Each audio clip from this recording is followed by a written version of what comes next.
Good evening.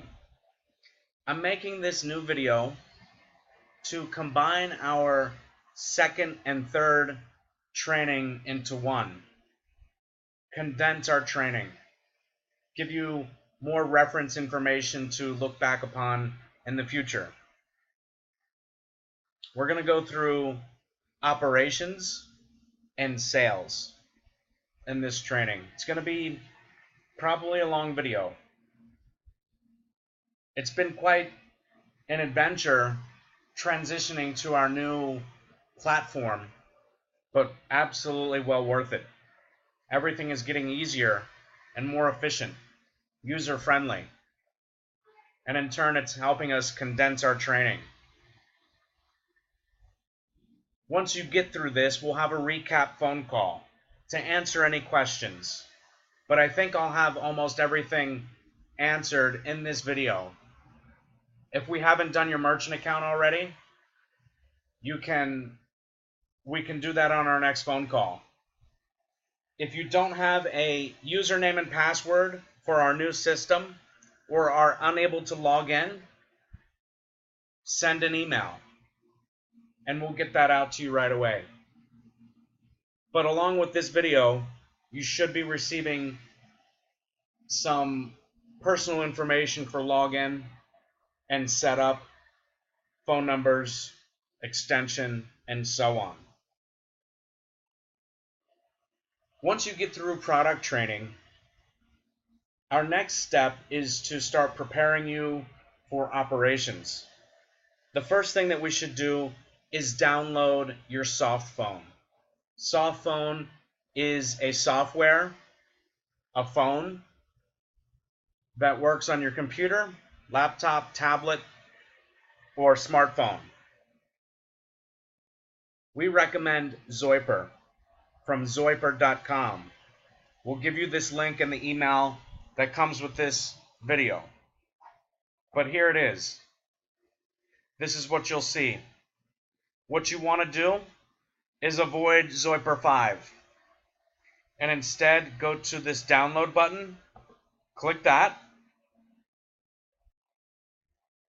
skip Zoiper 5, skip mobile, and go to classic versions. Click this, soon to be discontinued. Because the classic versions are better than version 5, version 5 wants to charge you for everything and limit you. That's why they're discontinuing it. Zoiper 3 is what we're looking for. And by the time you see this video, if they are discontinued, simply ask for the program. We have a copy of it and we'll send it to you. I'm using Windows, so this is the button that I will be clicking, download for Windows. We're going to go with the free version.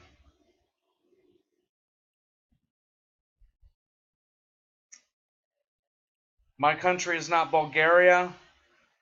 Whatever. I'm going to save this file and I'll open it when it's complete.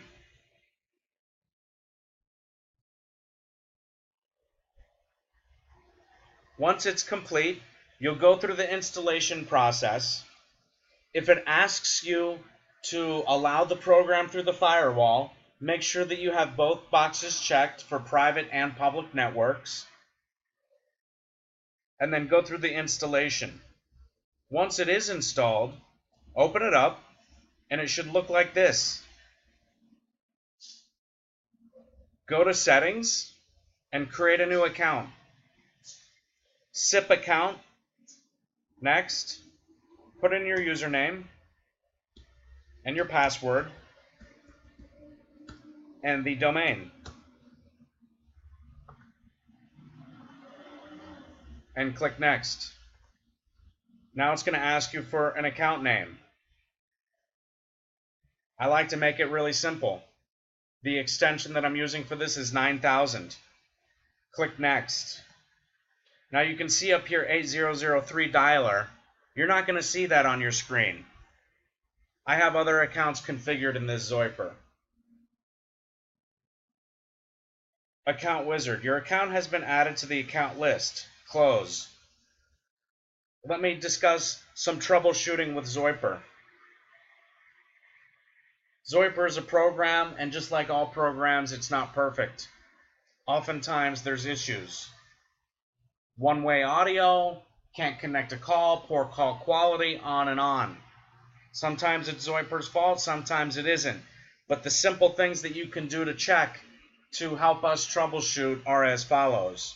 First, go to your settings and then click preferences. Here you'll see your account list. You want to verify that your account that you've just created has a green check mark. That means registered, as you can see to the right. But if you're still experiencing problems, simply click unregistered down here at the bottom middle.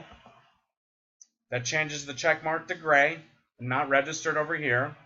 And then register again. This refreshes the account with the server. Go ahead and click OK. And if you're having other issues, you can go to the audio wizard.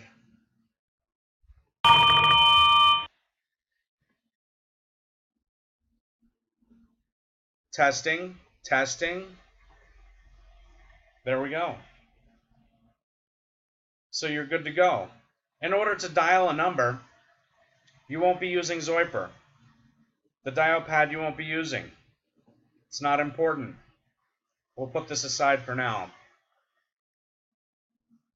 So you should all download Zoiper 3, install it, and configure the account with the information provided in your email for phase 2.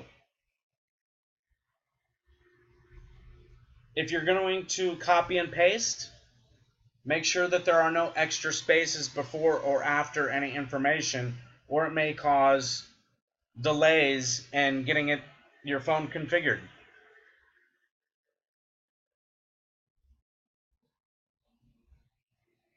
This is the dashboard for logging into your dialer combined with CRM. We'll use the same information that we just used to configure our phone, and now we have to select a campaign.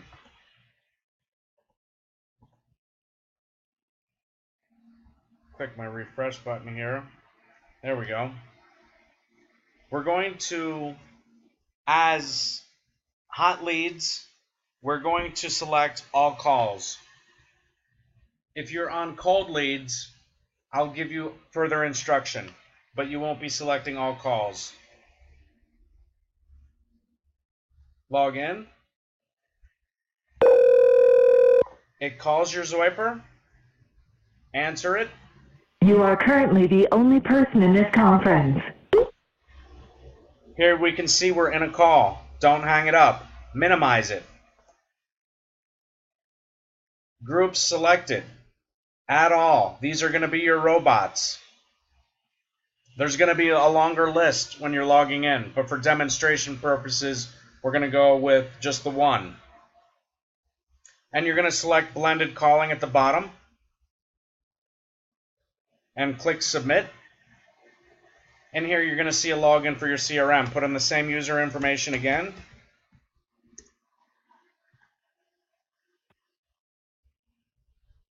And here we are on the dashboard. First thing you should do is click this button, resume. That will activate leads to come in. If you have designated a time to start work in a day, make sure that you're on time, because we're going to turn on the leads exactly when you tell us. If you're 5 minutes late, 10 minutes late, or if you're sitting here paused, it's the same thing as running the air conditioning in the middle of the summer with the windows wide open. We're throwing away opportunities and money. Don't do it. Be on time. And when you log in, automatically make yourself available by clicking resume. You can see that we have our CRM over here, and these are our dialer functions over here. You can dial out a manual phone call by having one and then the number while you're paused. and you could click dial now. You could record while you're in a call by clicking this. This will change colors when it's available.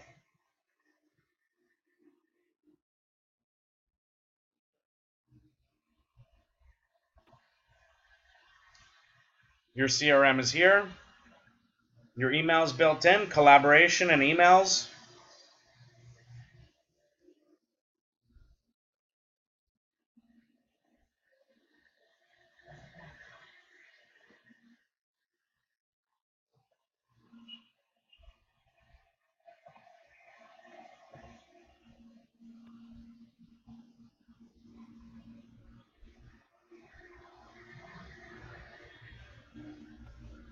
You can see over here, active callbacks. If you have made callbacks before, they would be right here, and you could click on them.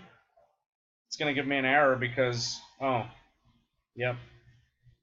And if you click on TMBA CRM, it'll take you back to the dashboard. What you should do on one of the first times is go ahead and create for yourself an email signature. Your mail account's over here. No need to go in here ever. Don't want to have to take time out to reconfigure your email, so please don't adjust or deal with any of the settings on your email. Let's create a email signature.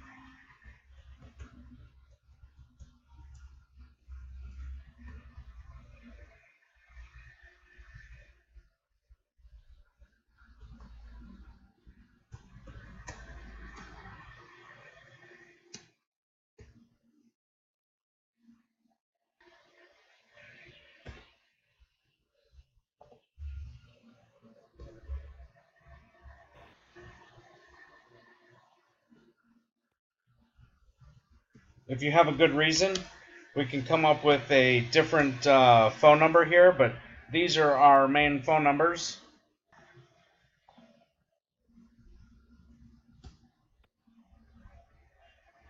I'm putting them all in here so you can see them. Obviously, you don't want to do this on your signature. It's just overkill. Nobody needs 4 different phone numbers to give out to somebody. But these are the available ones that you can put onto your signature.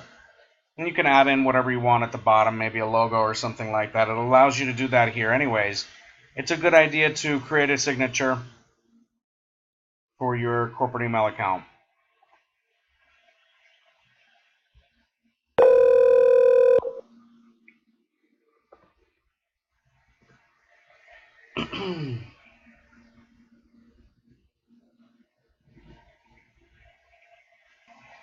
Moving forward, finishing this up, it's a good idea to make yourself familiar with the CRM. There's a lot of different things going on here. I'm not going to train you on everything, kind of let you learn it on your own to start, and we can, because it's new, it's going to constantly be tweaked and upgraded as we go. But that's all you really need in the very beginning with the emails. Going back to our dashboard, you may have already seen what happens when a call connects. And I'm going to just show you again through testing by calling myself here.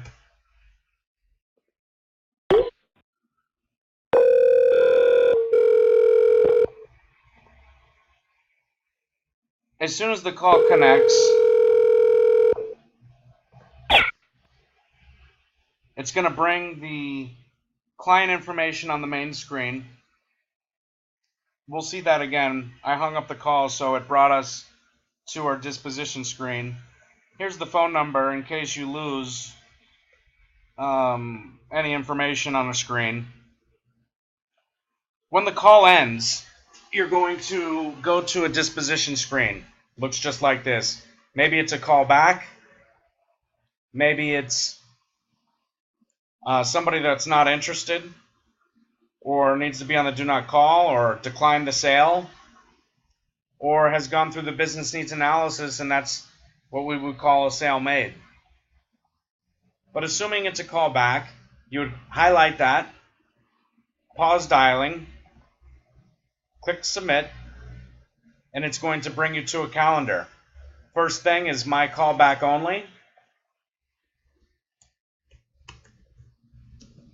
Test call. Wants to be called back at 8 p.m.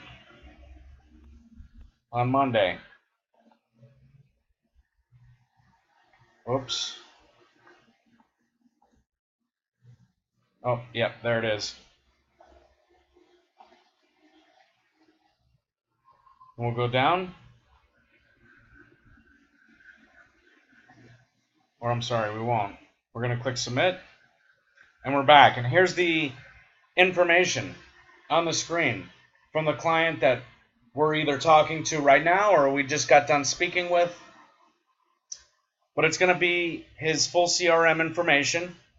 Almost always, our leads are fragmented in the beginning, so we have to do our best to append them. While we're on the phone, we'll just hover over and click edit and start filling in the blanks. We have his website here. We don't have his email.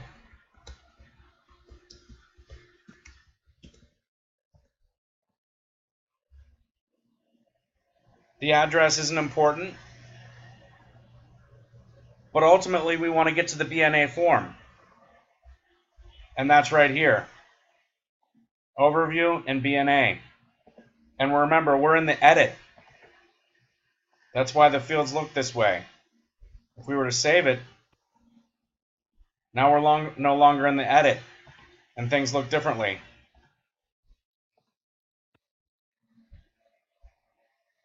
But let's talk about this first phone call that you're going to receive. Either it's a live transfer or you're making a cold call outbound. This conversation is going to be specific to live transfers. The cold calling outbound, you can follow the script, which is in the dialer down there for cold calling campaigns. But for hot calling, the call is going to come in with a beep. There is no script. We don't want people reading a verbatim script. There are no real rebuttals to use.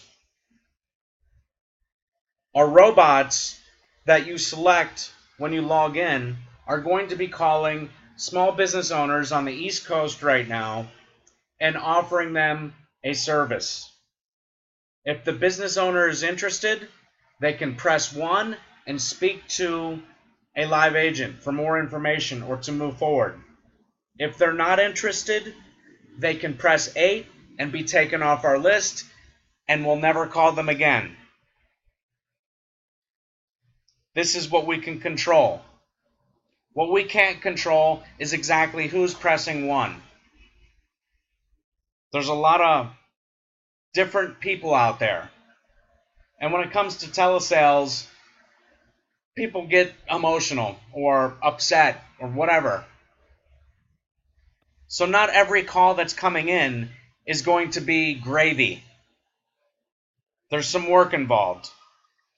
There's going to be those calls, and they happen every day, where people are very enthusiastic and interested and want to just move forward. Yes, yes, yes.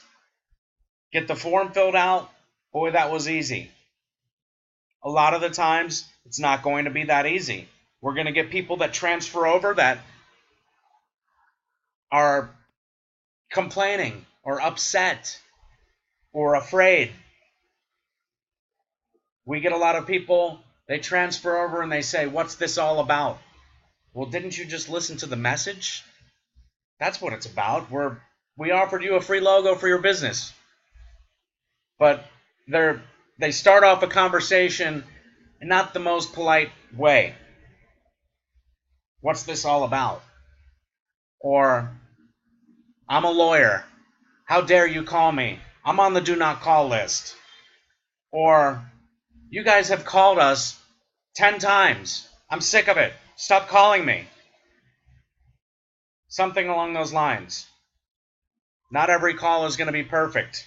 You're going to get a few every day that are very easy ones. The rest of the time, maybe it's difficult for you. But you need to be prepared. And you need to keep an even keel. Our top producing consultants have a very simple formula. They make for themselves a very simple and obtainable daily goal. Daily goal, every day. And they make things simple. They're prospecting for 3 hours a day.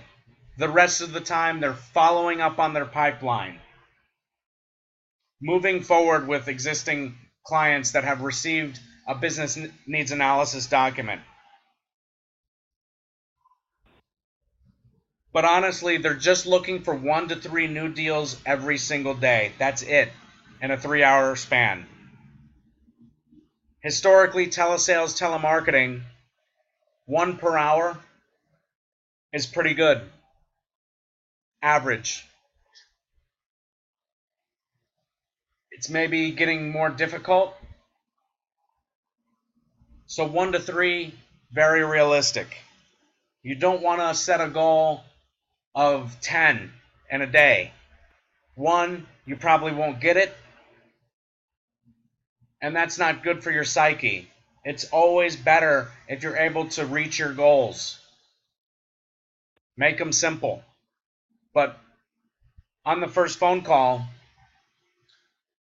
you'll hear a beep, and it's your turn to talk. You'll greet them, introduce yourself. Good afternoon. This is Agent with TNBA Corp.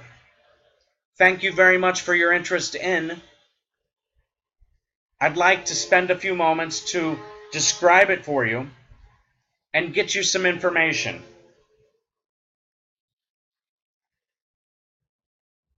Take a little time to build a rapport, chit-chat, talk about the initial product and service that they're interested in, and move to the BNA form. I'm sorry, I'm jumping around a little bit. I'd like to just go back to the people that aren't ideal. What our top producers do is they phase out any type of negativity from somebody when they transfer over. They look at the piece of paper or wherever they have written down their goal, and they think to themselves, what do I need to do on this phone call to move closer to obtaining my goal? And they do it. They'll let them finish whatever rant or whatever they're saying and give themselves an opportunity to get them to listen to common sense. The simple fact is we're calling these small business owners to help them. We're going to give them free advice to start our relationship off. This is our peace offering. We're calling you up. We know you're a brand new business owner. We're going to give you some free professional advice so that you can improve. I've got it all taken care of. I don't need any help. Really? You don't? Because we've spoken to, I don't know how many tens and hundreds of thousands of businesses. We've never encountered a single one that doesn't need help. Never. Think about that. Zero. Zero businesses have come in the door that haven't had a need for something on a very basic level. Why is that? It's because the business owners that we're speaking to are unsophisticated business owners.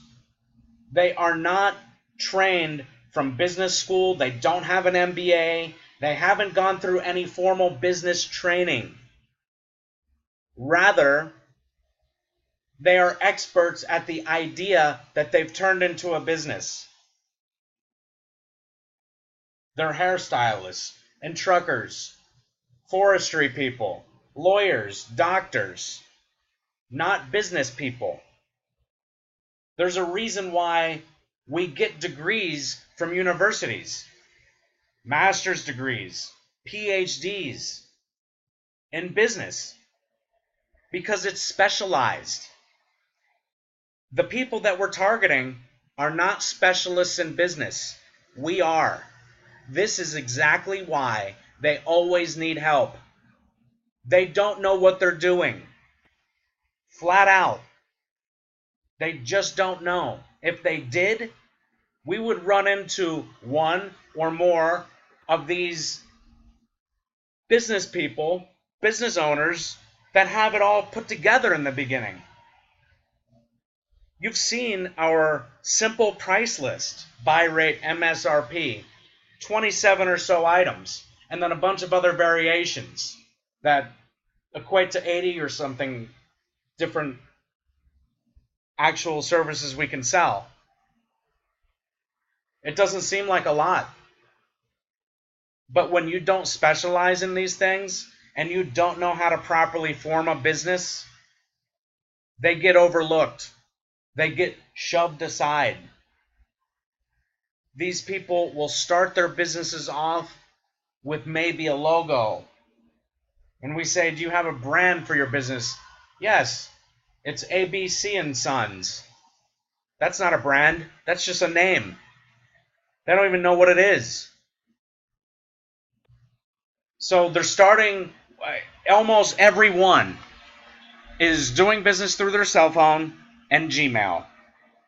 They probably don't have a web page, and if they do, it's something ridiculous. Every business needs analysis that we do, their grades are failing. We never get a winning score. We never find it.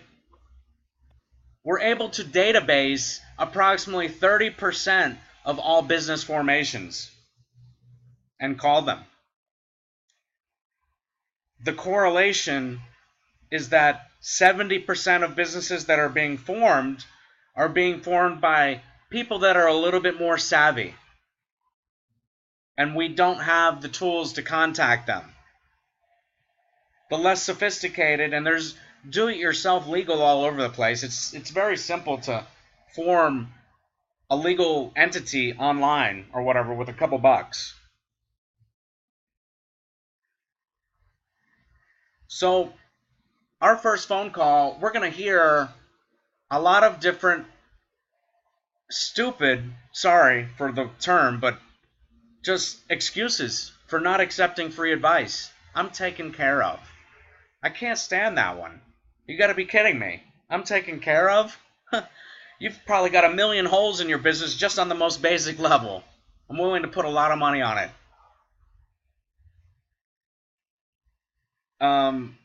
We hope to have a positive impact on small businesses. 90% of small businesses that form in the United States fail in their first year. And there's a lot of different cliches out there of why a business fails. Undercapitalized, bad timing, the job market, the economy, whatever. And the economy is one of the ones that just really mystifies me, because for me, the economy is absolutely spectacular. Get no complaints. Zero. Taxes, no complaints. Nothing. So the very first phone call is extremely important, because although you're going to get plenty of people that are absolutely enthusiastic about our initial offer and want to move forward right now with information. But we're going to get a lot of people that need help, and the fact that they are not absolutely willing in the very beginning to talk just goes to show how much help they actually need. Who wouldn't accept help to grow a small business? It's not as if these people have millions of dollars in the bank and they're starting a business and they're doing this just for kicks. They need it. That's why they're doing it. They've maybe started a new career. They've got a great idea and they want to turn it into a business, or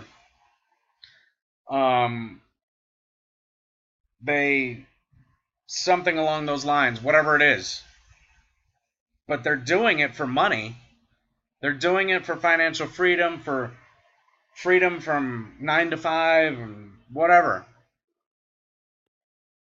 There's always room for improvement. And smart people don't turn down free advice from professionals. Doesn't make any sense. If you can get it, take it. Doesn't mean you have to listen to it or live by it, but keep your options open. We're talking a couple of minutes here. Have you gone to business school? No. How about listen up for a couple minutes from people that have? We specialize in taking care of the basics. We are experts at it. This is what we do. We are not going to ask them any intrusive questions about their operation, their product or service, their financial situation. We don't care about that. All we care about is putting them in a position to succeed. And we do that by focusing on the very basics of what it takes to get a business going. These very basics that it's guaranteed that they have overlooked. They don't have the time to go through that price list and sift through all the different service providers, find the best price, trial and error, learn this, learn that. It's a monumental task. We're not calling businesses that have boards or multiple partners or a ton of employees. These are mainly individuals or maybe a partnership. They don't have time to research all these basics, and it's easy in their minds, consciously and subconsciously, to blow it off. It's not that important. I can take care of it later.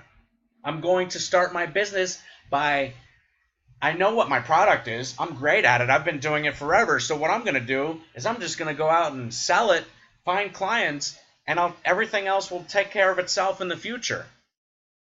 That's how people think. However, never is that going to be taught in any type of business school. Again, business is serious. That's why we get degrees for it. So, can't stress enough the importance of the first phone call. Can't stress enough how important it is for you to take every call seriously. Don't let the negativity get under your skin. It's not worth it, because the next call is going to be that person that's very enthusiastic. And if they sense your bad attitude, you may lose that deal. So if somebody's, screaming at you or whatever, don't take it personally. Don't get upset. Give yourself a chance. Think about your goal. What can I do to get this person to listen to common sense? And if they don't want to, no problem. Take them off our list. We don't want to deal with them. We've got thousands of leads that come in every day. We don't need them. They need us. We don't need them. They need us. Maybe they don't realize it.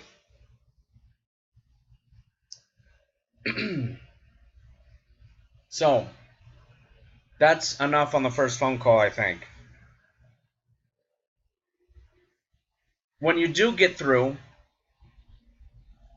to somebody and they're willing to go through the business needs analysis form, we're going to do that right here on this screen. It used to be another page. We've simplified it.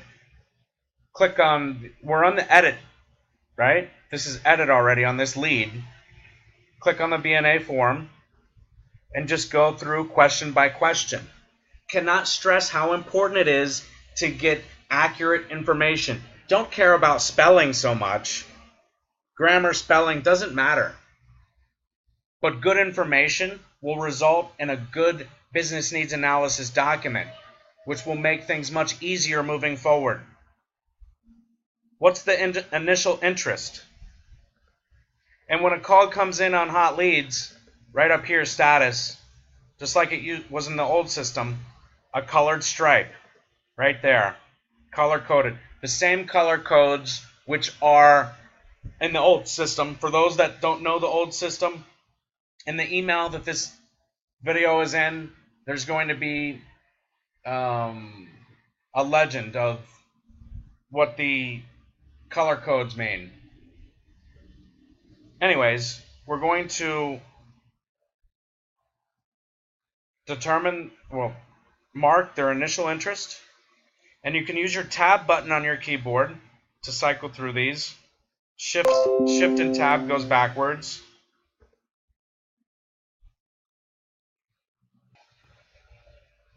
What does the business do? The business function. What does the business do? Just like that. What does your business do? He sells t-shirts. Moving forward. Do you need a license for that? And do you have that license? What's the industry? You don't need to ask that on this one. He sells t-shirts. He's in retail or apparel. But if you're not sure, ask. Who are your competitors?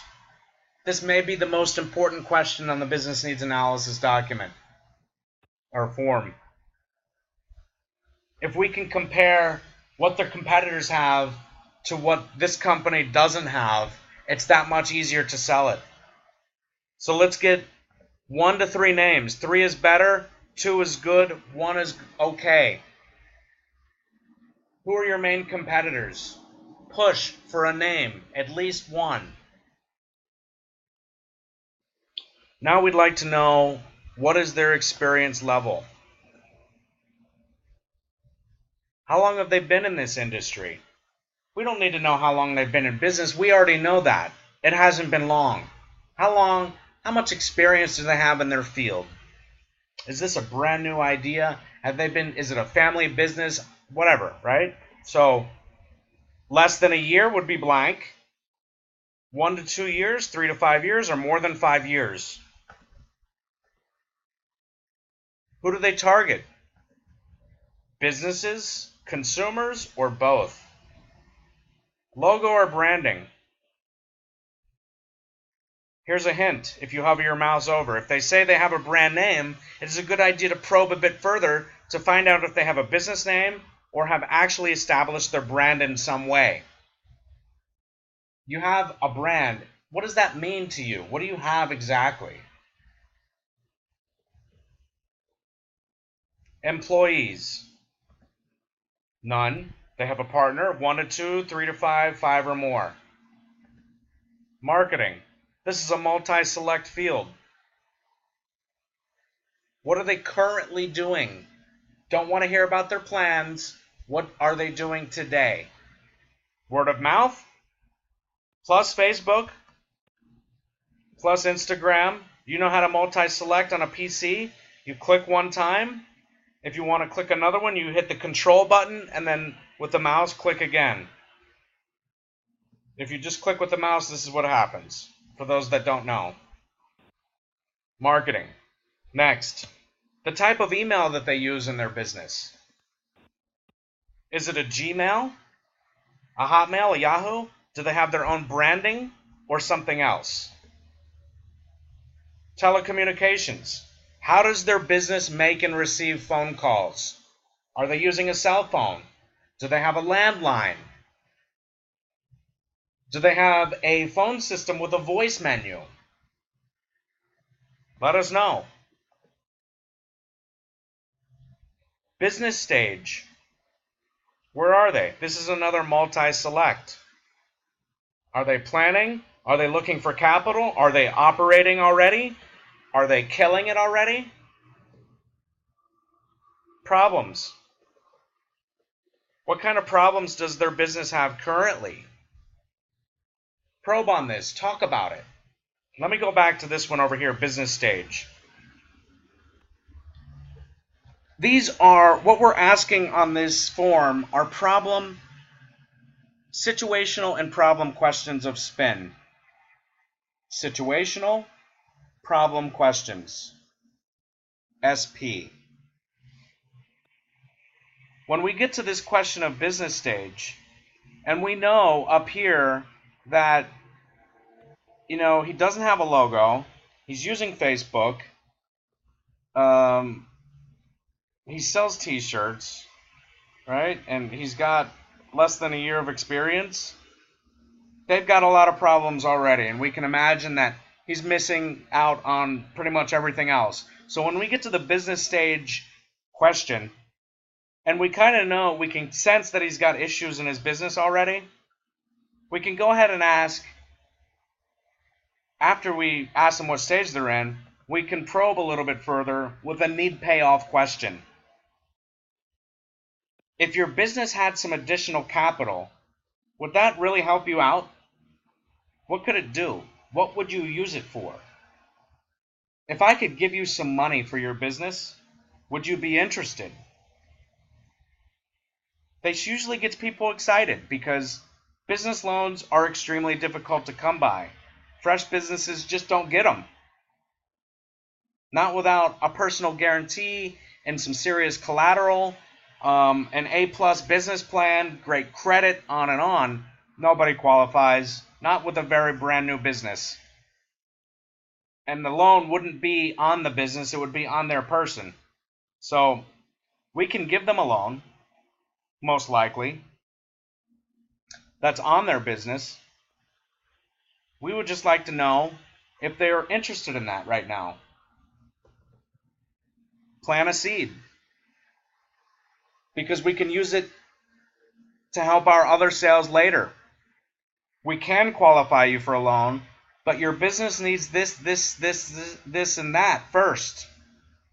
That's the requirement.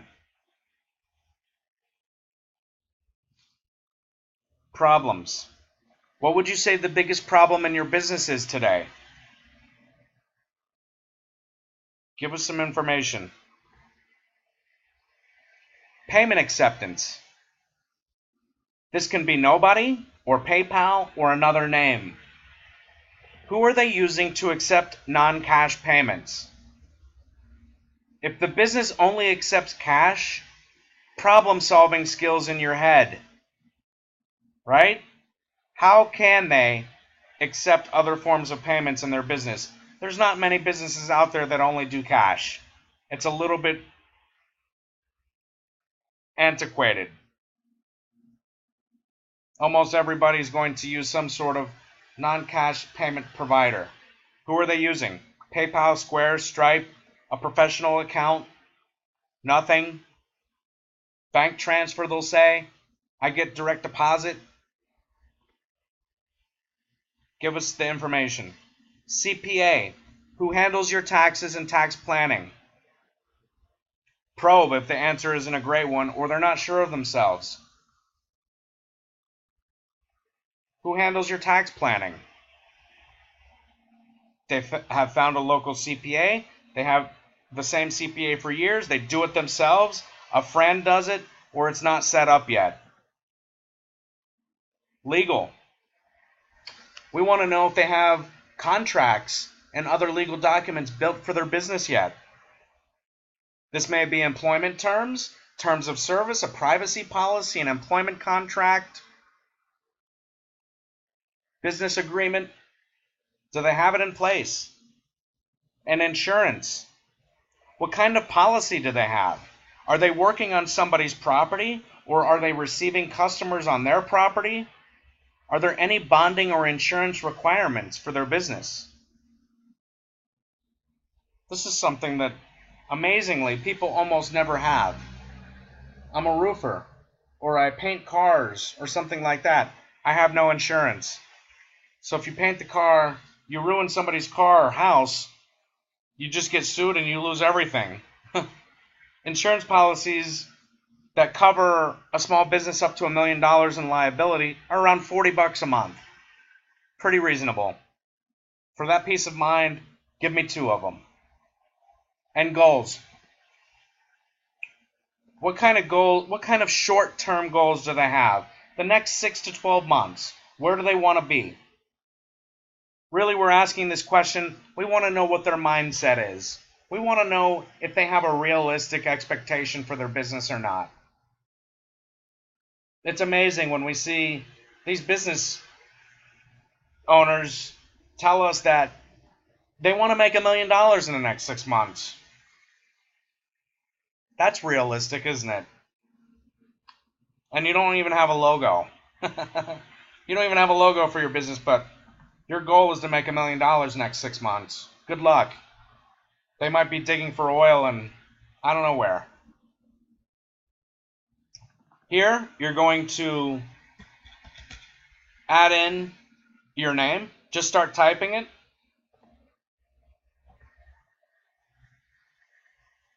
And that's it. There's your business needs analysis. Now, what do you do when you finish this business needs analysis? You save it. The account name is the business name. Copy it. Go to your email. Compose an email. Send my office.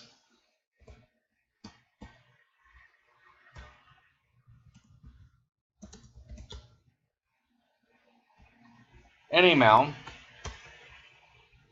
And in the body of the email, just put the company name. Don't type out the company name. If you make a spelling mistake, we may not be able to find it. Copy and paste it. There's our email signature we made before. Now let's send it. Done. On to the next one. What happens now? We're going to receive it.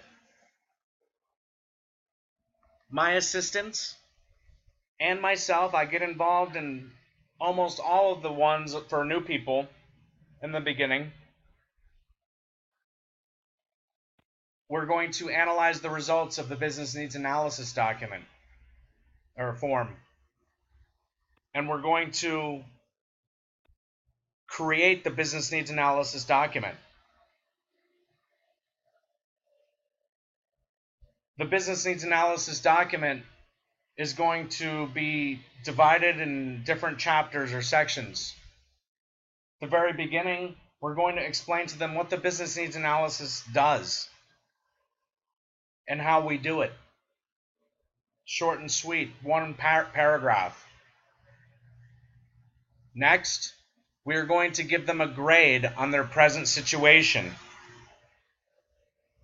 What are their strengths and weaknesses as it relates to business and the basics of starting a business? That's why we're asking them their experience level. We want to know what they do to gauge whether it's a viable business or not. And we have a pretty nice proprietary formula which grades all the questions that they answered based on their industry.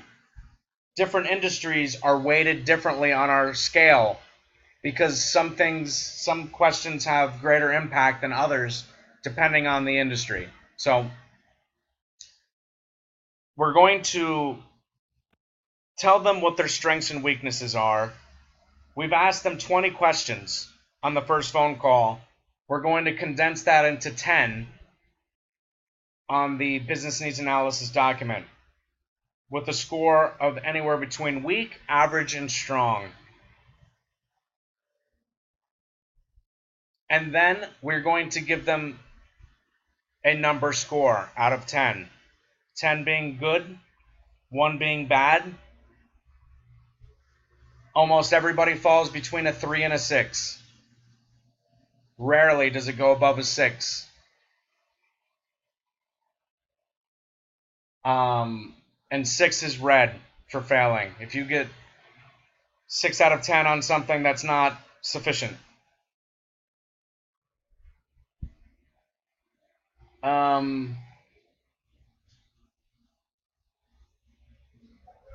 We are going to black and white, let them know what their strengths and weaknesses are, and then we're going to give them the score and recap. Black and white, here's what your strengths are. Viability, experience, you have your licensing, you have a CPA in place. Here's where your weaknesses are. You need a better marketing plan. You need a logo. You need to get professional email and phone, payment processing, on and on.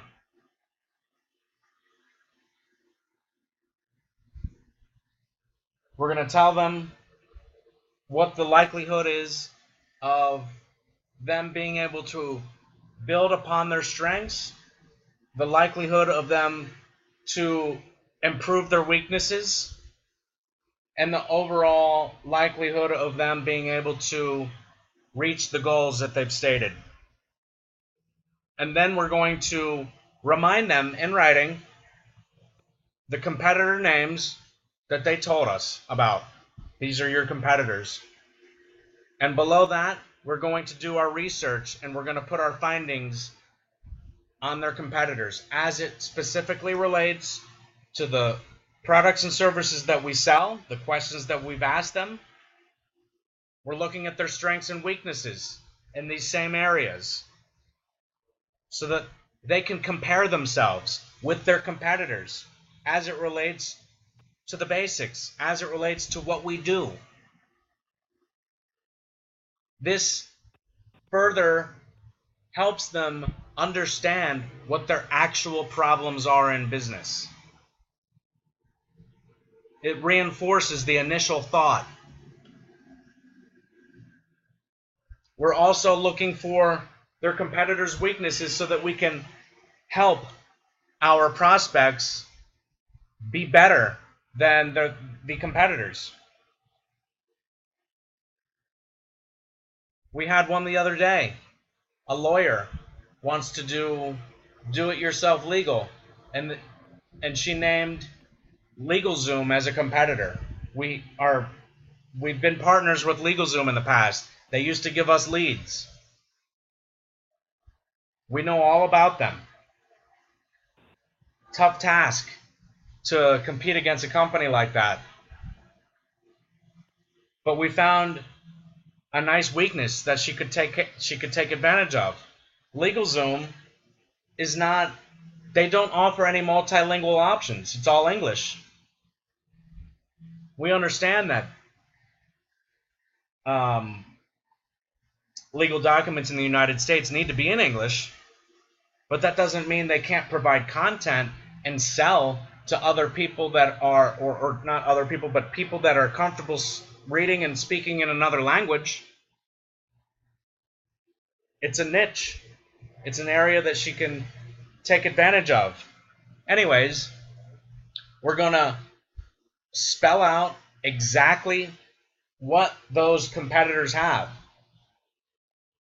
as it relates to what we're providing.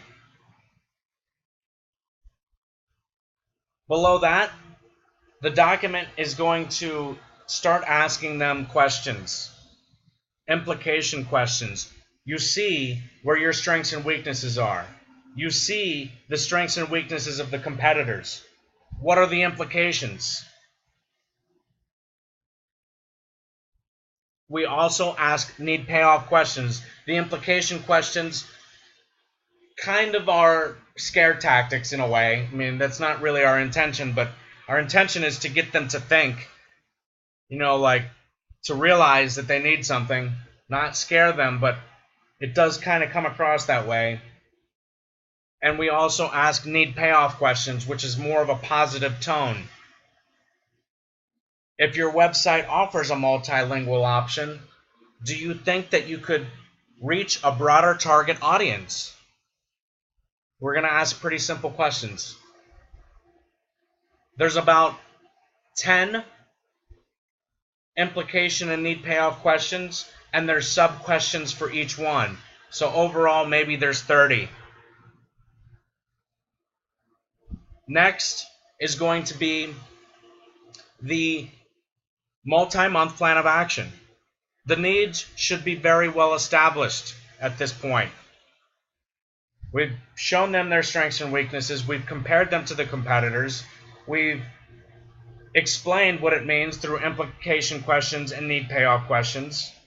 Now it's time to get your business in order. We sell it all. We're not expensive. We're fairly priced on everything. We don't get a lot of objections because of cost, because of our cost. We get objections because they don't have the money or they can't afford it or something like that. There's not a lot of people that are going to complain about our prices. Sure, they can go out. It's easy for them to say, well, I know that I can go on to whatever and get a logo for $10. Well, why haven't you done it?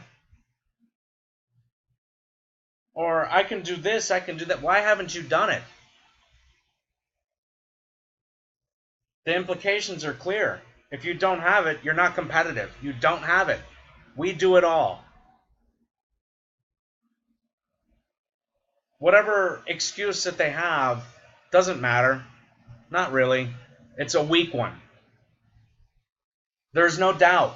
There is no gray area if they need or don't need what we have written in the document. It's pretty clear. If the competitors have it, they have to have it. If their competitors are more successful than they are, and they have it, why wouldn't they need it? Because they know better? Don't think so. Again, no business school, no training, they don't know. This is not what they do. They don't analyze needs like we do. They're just saying it because they don't want to pay or whatever. Anyways, the multi-month plan of action. First month, usually, especially when you're brand new, we're going to stick in the things that are easiest and most important, and which are also going to pay us the most right now. Domain name, hosting, website, logo, payment processing.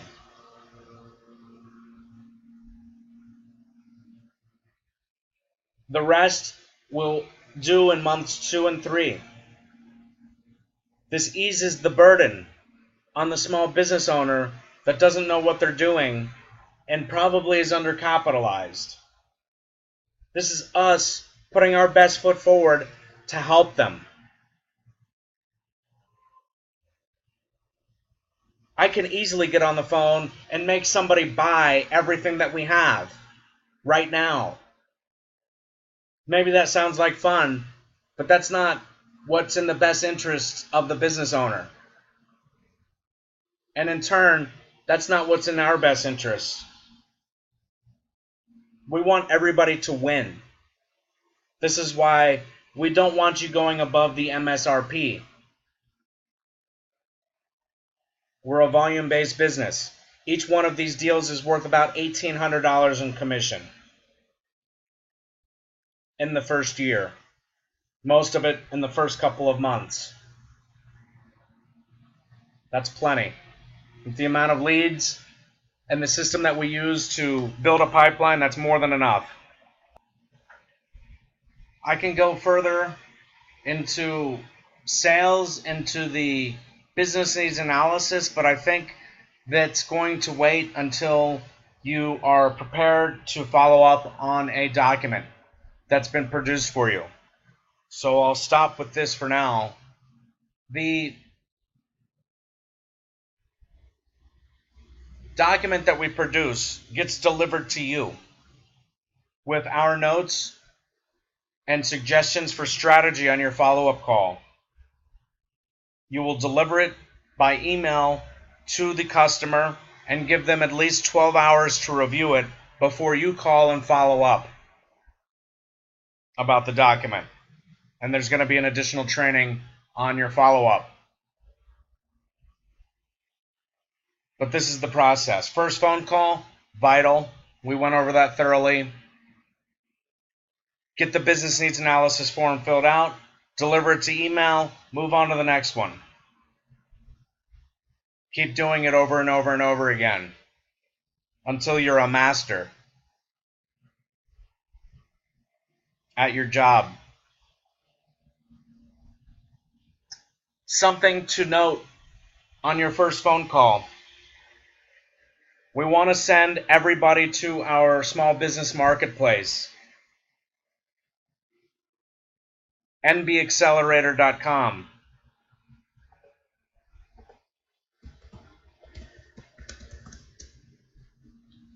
Maybe you've seen it.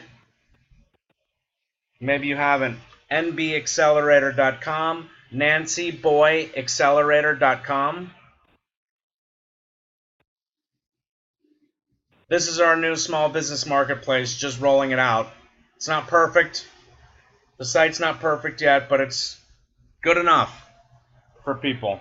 It's free for somebody to register and publish their products and services.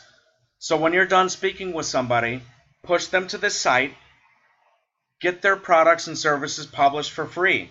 We're going to send all of our customers to this site. Somebody will see their product and service and want to buy it. It's free marketing. And beyond that, look at this message here. Inquire about maximum exposure. We will sync your products and services to Amazon and many other marketplaces. Well, what's that all about? Sellers are able to publish on our site and have their products and services pushed to many other sites for $34.99 a month. This is the same cost for a seller to just list on Amazon. Click our infographic below to see more and then sign up. Well, the infographic's huge. You don't really need to click on it, but the Small Business Marketplace by nbaccelerator.com. Your great products and services published with us, and then they get pushed to all these great companies for $34.99 a month. That's value. Do you know how long and difficult it is to sign up for all these, let alone publish on all of them? They'll never do it. In addition, you can see here that we've got Bing and Google. Yelp, I don't think, is on here, but we'll get them on Yelp and maybe some other local pages to help get them maximum exposure. This is a great addition to your SEO or marketing plan.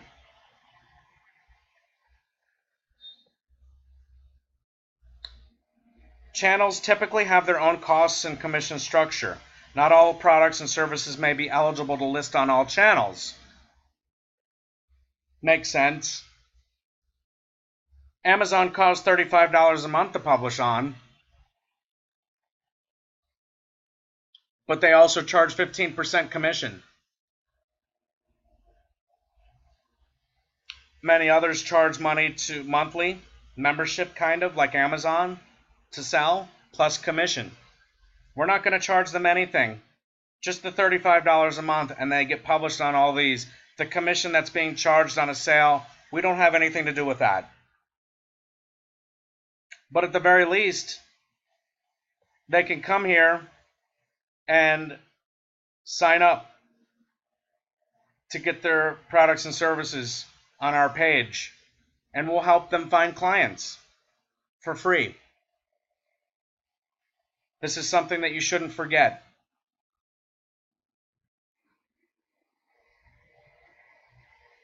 The business needs analysis is always going to recommend that they buy this service. $35 a month. It's a nice residual income for you. You're going to get anywhere between, depending on your commission scale,